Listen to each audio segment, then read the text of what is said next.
Okay, so good afternoon. My name is CJ Lumibo and today we are going to tackle the lookup function.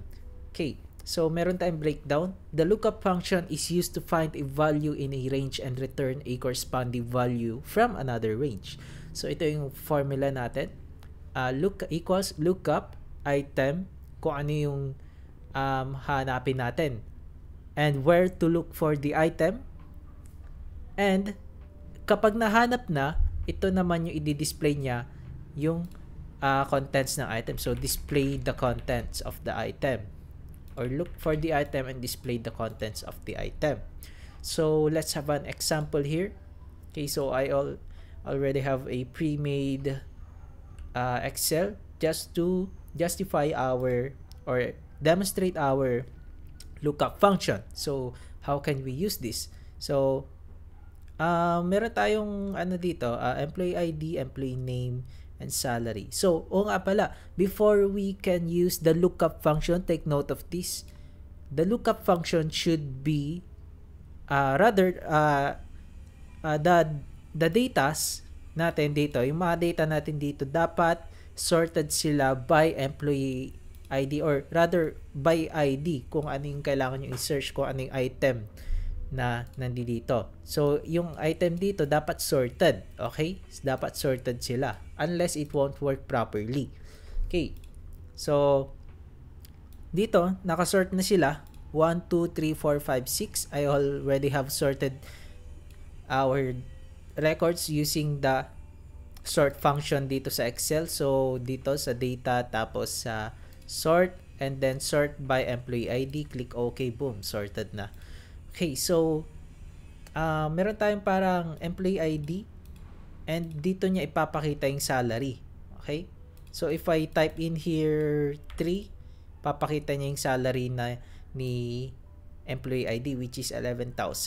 So kung tinype ko 6, ipapakita niya yung 23,000 dito sa salary. So what is the formula? So ganito.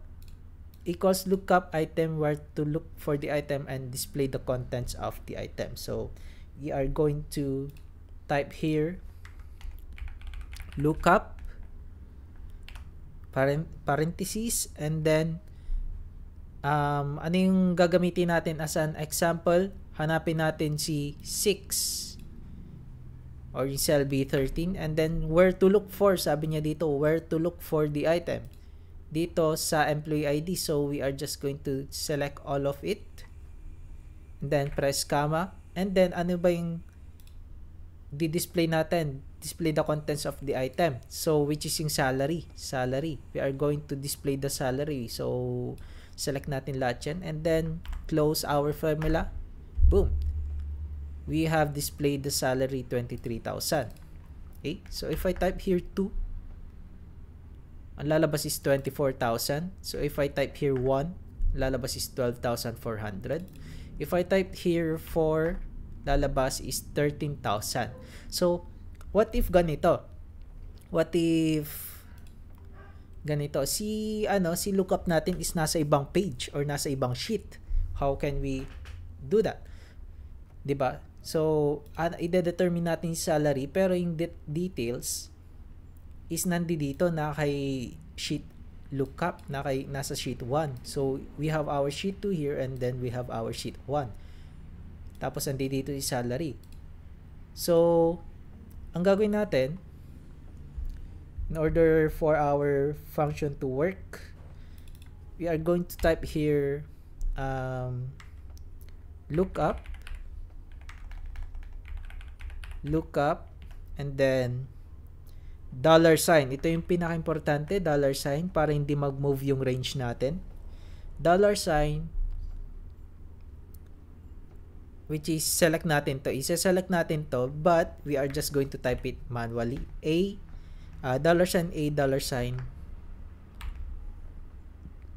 saan tayo mag-umpisa? Sa 2.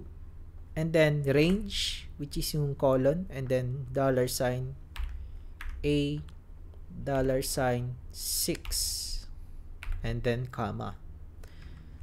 So, ganito. Sabi niya sa cell natin where to look for the item. Okay, where to look for the item pero nasa kabilang sheet siya. So, I'm just going to copy this one. Kasi titingin tayo dito. Baka mamaya ma-erase. So, anong cell to? Where to look for the item na saan natin siya hanapin? Dapat ito parehas dito sa ibang sheet. Okay? So, paste natin, which is cell A4 hanggang cell A8. So I'm just going to type here lookup, yung pangalan ng sheet nyo, exclamation point, and then $sign A, and then $sign again 4. Okay? And then colon, and then $sign again A, tapos $sign 8, comma. So yan, okay na. Ito nilulookup niya sa kabilang sheet, which is from cell A4 to cell A8 ng lookup natin, cell A4 hanggang cell A8. Okay. So next, anong susunod? Hanapin natin yung i-display natin yung contents of the item, which is yung salary. So salary, and then pero ito si salary natin nandito nasa kabilang sheet again. But we are going to display the salary here. So ganito. Comma. Ayan, ito na yung comma natin. Press here lookup again kasi yung pangalan ng sheet na pagbabasehan natin is nasa lookup sheet. Lookup exclamation point and then $sign. Ano yun? Anong cells ulit yun? Cell C4. So, C4 hanggang cell C8. Okay. So, lookup $sign cell C and $sign 4 hanggang $sign C $sign 8. Press enter. Okay na siguro. And then we are just going to drag and drop this one. Or drag and drop tuloy. Drag down rather.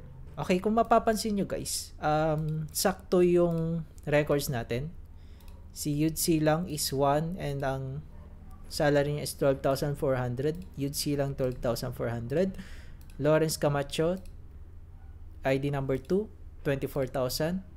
ID number 2, 24,000. 3, Das Karonongan, 11,000. Okay, so dito, kung mapapansin niyo, di siya sorted, di ba? Kahit na nagbabase tayo dito.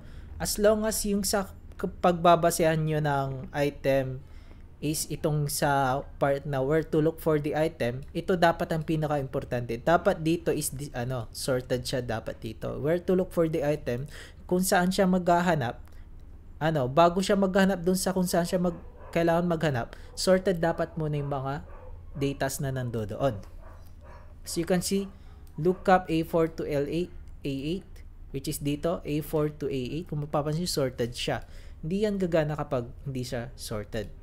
Okay? So, ayan. I'm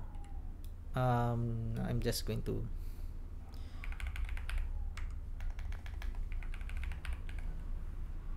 yan. Okay na yan. Okay, so I hope you have learned something with our activity or rather our video. So, thank you for watching. Yun lang po.